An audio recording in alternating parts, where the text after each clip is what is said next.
বন্ধুরা, welcome to Soma's kitchen. আজ আমি আপনাদের হান্ডি চিকেন তৈরি করে দেখাবো। মাটির হাঁড়িতে কিভাবে দমে চিকেন রান্না করতে হয় সেটা আমি আপনাদের স্টেপ বাই স্টেপ করে দেখাবো। এটা মূলত বিহারের রান্না।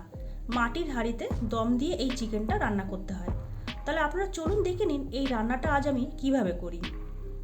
এর জন্য আমি এখানে 1 কিলো চিকেন নিয়ে নিয়েছি। চিকেনটাকে আমি হাড় সমেত নিয়েছি আর চিকেনগুলোকে এভাবে মিডিয়াম সাইজে করে নিয়েছি। এখন এই চিকেনের ভেতরে আমি হাফ পাতিলেবুর রস মেশাবো।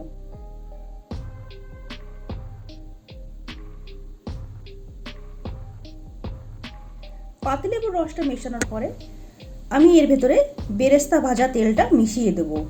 পেঁয়াজ বেরেস্তা করে নেওয়ার পরে যে তেলটা ছিল সেটা আমি এর ভেতরে মিশিয়ে দিলাম। এরপরে আমি এর ভেতরে 4 টেবিল স্পুন টক দই মিশিয়ে দিলাম। এখন এর ভেতরে পরিমাণ মতো লবণ আর হলুদ দিয়ে দেবো।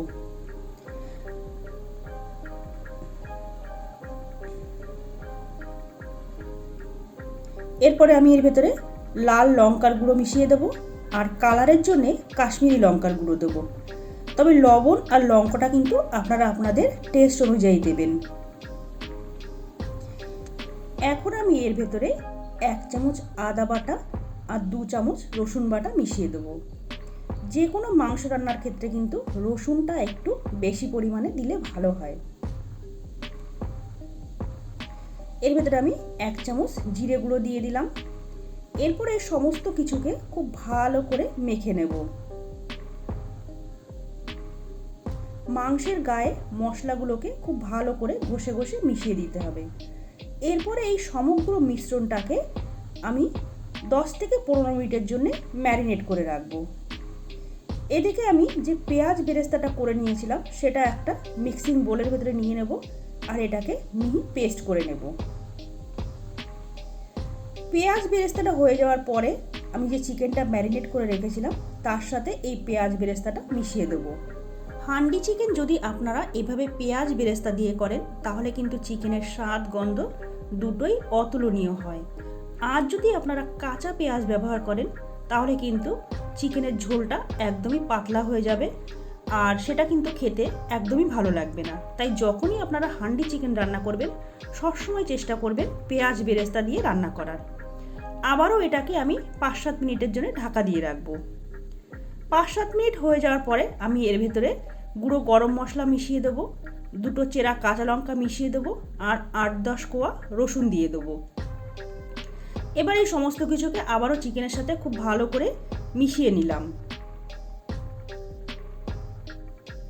চিকেনটা যত ভালো ম্যারিনেট হবে তত কিন্তু খেতে ভালো লাগবে।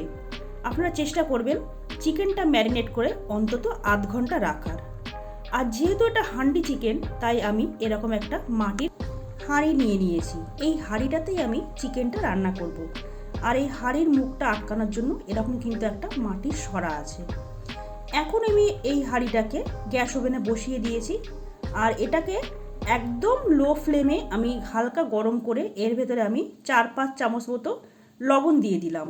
এই লবণটা দিয়ে আমি 10 মিনিট মতো হাঁড়িটার ভেতরে একটু ভাজা ভাজা করে নেব। তাহলে চিকেনটা রান্না করার সময় আর হাঁড়িটা ফেটে যাবে না আর হাঁড়িটা একটু পুরনো হয়ে যাবে। আর আপনারা চাইলে এই হাঁড়িটা কিনে একদিন ভাত রান্না করে তারপর এই হাঁড়িটা ব্যবহার করতে পারেন। এরপরে এই লবণটাকে আমি ফেলে দিয়ে হাঁড়িটা পরিষ্কার করে মুছে নেব। তারপরে হাঁড়িটাকে একদম লো ফ্লেমে রেখে গরম করে আমি এর ভেতরে পরিমাণ মতো সর্ষের তেল দিয়ে দেবো। এই রান্নাটা কিন্তু অবশ্যই সর্ষের তেলে করতে হবে আর তেলের পরিমাণটা একটু বেশি লাগবে। যেহেতু এই রান্নায় কোনো রকম জল ব্যবহার করা হবে না তাই একটু বেশি তেল লাগবে। এরপরে এই তেলটাকে আমি সমগ্র হাঁড়িটার মধ্যে খুব ভালো করে মিশিয়ে দেব। তেলটা ভালো করে গরম হয়ে গেলে আমি এর ভেতরে 2 শুকনো লঙ্কা, 1/2 চামচ জিরে আর গোটা গরম মশলা ফোড়ন দেবো। গোটা গরম মশলার মধ্যে আমি 4টে এলাচ, 1/2 দারচিনি, কয়েকটা লবঙ্গ আর একটা বড় এলাচ নিয়েছি। আর এর ভেতরে আমি একটা তেজপাতা দিয়ে দেবো। ফোড়নটা থেকে সুন্দর গন্ধ বেরোতে শুরু করলে তারপরে আমি এর ভেতরে মাংস দিয়ে দেবো।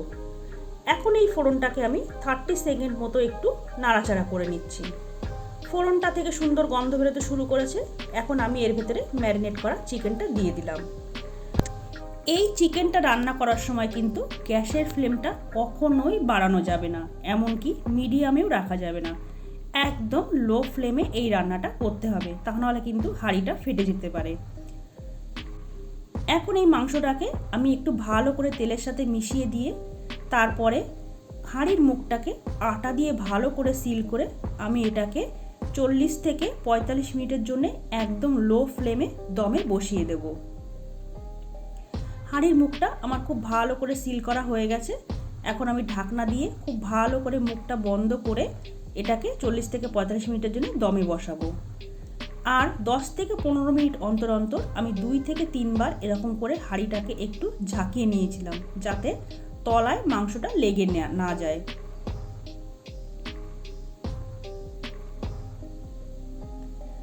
আমি এখানে একবারই করে দেখালাম, কিন্তু আমি এটা 2 থেকে 3 বার করেছি। 40 থেকে 45 মিনিট দম দেওয়া হয়ে গেলে আমি হাঁড়ির মুখ থেকে আটাটা সরাচ্ছি আর দেখছি চিকেনটা আমার কেমন রান্না হয়েছে।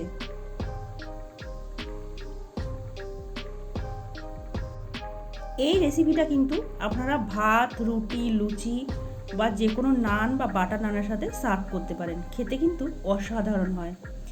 আপনারা দেখতেই পাচ্ছেন মাংসটা আমার কি সুন্দর ফুটছে, আর চিকেনটাও খুব ভালোভাবে সিদ্ধ হয়ে গেছে।